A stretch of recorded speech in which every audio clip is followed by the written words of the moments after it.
For over 150 years, the largest tomb in Japan has been a black box, sacred, silent, and strictly off-limits. We thought we knew the story of ancient Japan, a history built on myths and carefully guarded traditions. But now, a stunning discovery has broken that silence. In 2025, for the first time, artifacts taken from the tomb over a century ago have been authenticated, and they're forcing us to reconsider what we thought we knew.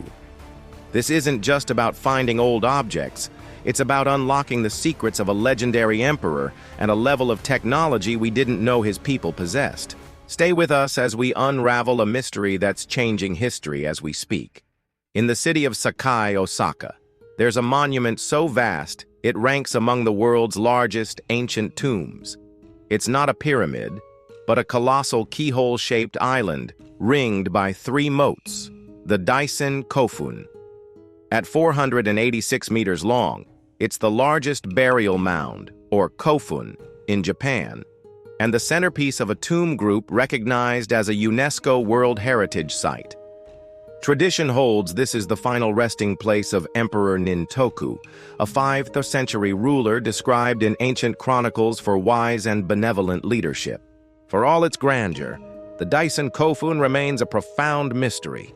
The Imperial Household Agency guards the site as a sacred mausoleum, and access to the mound itself is tightly restricted. Researchers work from the outside, using aerial mapping, LiDAR, limited permitted surveys, and studies of moats and haniwa placement, while the chamber within stays closed. In 1872, a landslide exposed part of the forward mound and revealed a stone chamber. A local master builder and early preservationist, Kaichiro Kashiwagi, documented the moment. He surveyed the exposed area and drew careful illustrations of grave goods, helmets, armor, blades, and glassware, before the site was repaired and backfilled in keeping with the mausoleum's sanctity. For more than a century, those drawings were the only tangible window into what might lie within, debated but unverified. Then, in 2024, the legend met evidence. Kokugakuin University Museum obtained a small group of items from an art dealer. The pieces had been held in a private collection with historical ties to Kashiwagi's circle. Crucially, the artifacts were still wrapped in period papers bearing Kashiwagi's handwritten labels and seal, linking them to the 1872 episode. In 2025, after scientific analysis by the museum with partner institutions, researchers confirmed the association. These are the first publicly accessible, authenticated grave goods tied to the Daisen Kofun. Several small armor fragments, only a few centimeters across, matched the forms seen in the 19th century illustrations, but the material story was updated. Earlier assumptions treated the pieces as gold-plated copper. Testing showed an iron base overlaid with gilt-bronze plates, a high-level finishing technique for the period that points to ceremonial display rather than battlefield wear. The second highlight is a small aristocratic side knife, a tōsu. The iron blade survives in 2 pieces, and its original cypress wood sheath is preserved. The sheath is clad in a thin plate of gold-plated copper and secured with 5 finely made silver rivets, elite workmanship with no close domestic or foreign parallels known for the 5th century. Notably, this knife does not appear in Kashiwagi's surviving drawings, underscoring that the 1872 record was partial. This was not a utilitarian weapon. Archaeologists interpret it as a prestige burial offering crafted for the highest social echelon, a symbolic declaration of authority meant for the tomb. A few fragments of armor and a single ceremonial knife may seem modest, but they anchor the Kofun period picture in hard evidence. The techniques, iron with gilt-bronze plating, gold-plated copper fittings, silver rivets, and the knife's rare design point to a cord of significant resources and specialized craftsmanship. Set beside excavated parallels from other elite mid-5th century Kofun across Japan, coffins, mirrors, weapon sets, armor, beads, horse trappings, and offering vessels, these finds fit a royal-scale assemblage meant to project political and ritual power.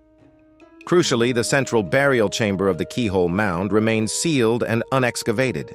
The authenticated objects surfaced from materials associated with the forward part of the mound, raising cautious, evidence-based expectations, guided by close parallels, about what the core chamber might contain. Could there be more complex metalwork, high-status ornaments, and organic materials like lacquered wood or textiles preserved in the sealed environment? The 2025 confirmations don't solve the mystery. They refine it, transforming a silent monument into a place where new, testable questions now lead the way. Non-invasive science is the reason we can talk about a sealed tomb without breaking it. Aerial photogrammetry stitches thousands of overlapping drone images into a centimeter-level 3D model of the mound's slopes and terraces. LiDAR, laser scanning that cuts through vegetation maps, subtle elevation changes and resurfacing episodes invisible to the eye. Where permissions exist, ground-penetrating radar and magnetometry read contrasts in soil and stone, hinting at buried features like revetment lines, former pathway edges or repair zones, without touching the chamber. Combine that with moat-level surveys, water depth, silt cores, pollen, and you start to see not only a tomb, but a managed ritual landscape. The picture is external, yes, but it's precise, and precision constrains the story. The artifacts add the interior voice. Consider the knife. Cypress hinoki wasn't chosen by accident. It's straight-grained, aromatic, and naturally resistant to rot, prized in elite buildings and ritual implements. Sheathing that wood with a paper-thin sheet of gold-plated copper requires exact forming and riveting. 5 silver rivets are overkill for function and perfect for display, a signature that says, "Made to be seen," even if only by the dead and the gods. The armor fragments iron with gilt-bronze plating speak the same language.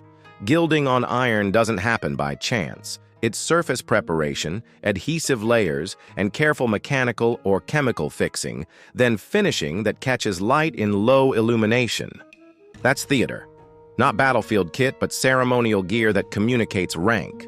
Set these pieces against what we know from excavated elite mid-5th century Kofun elsewhere.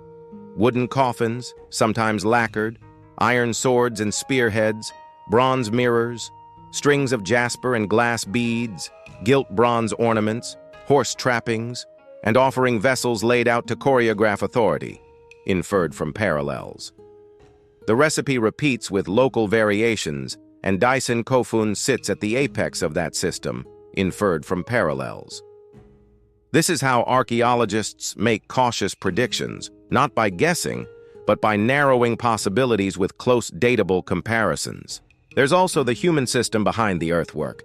A mound nearly half a kilometer long with triple moats implies logistics, quarrying, transport, water control, and a labor force fed, housed, and coordinated over seasons. Haniwa, the terracotta cylinders and figures arrayed on the surface mark boundaries, processional routes, and phases of construction. Their styles help date segments and suggest how people moved around and across the mound in ritual time. Even when you cannot open the core, the skin of the monument tells you how the court wanted the place to be read. Why keep it sealed? Policy protects dignity, integrity, and context. Opening a water-laced, clay-cored mound risks destabilization and irreversible loss of organics like wood, textiles, or lacquer, the very materials we most hope to study. That's why the research window sits outside the door. Stabilize slopes, monitor moats, map precisely, and only then ask sharper questions. So what exactly shifted in 2025? Provenance and precision. The knife and armor fragments are no longer only lines in a 19th century notebook. They're lab-characterized objects with a documented chain tying them to the 1872 exposure. Exterior models are finer, moat conditions better understood, and maintenance histories clearer, which together tighten construction sequences and repair episodes. The result is not sensational revelation, but a higher resolution silhouette of the interior and the court that built it. Does that mean we now know the chamber's inventory? No. The chamber type, the number of individuals, The layout of goods and any inscriptions remain unknown because the tomb itself has not been excavated. But the range of likely contents narrows. If comparable royal kofun carry weapon sets, mirrors, armor elements, beads, horse gear, and ornaments arranged for display, then the emperor's core chamber probably orchestrates those same categories at unmatched scale and finish. That inference isn't a leap of faith. It's the conservative outcome of lining up data points from sites we can open with data points from a site we cannot. And that is the value of evidence-first history. Step by step, the exterior metrics and the authenticated artifacts pull myth toward measurement. The silence remains, but its walls are thinner, and every new survey, every conserved fragment, and every authenticated object turns the key a little further without forcing the lock. For 150 years, Emperor Nintoku's tomb stood as a history we could see but not touch. With the authentication of gilt-bronze-plated armor fragments and a gold-fitted tōsu knife, the narrative shifts from drawings to scientifically vetted objects. The result is a clearer, evidence-first view of a technologically capable, artistically sophisticated court, without breaching the chamber itself. What do you think is still hidden in the main chamber of Emperor Nintoku's tomb? Let us know your theories in the comments below. Enjoyed this evidence-first dive? Like the video and subscribe to Unfolding Legacy for more history decoded.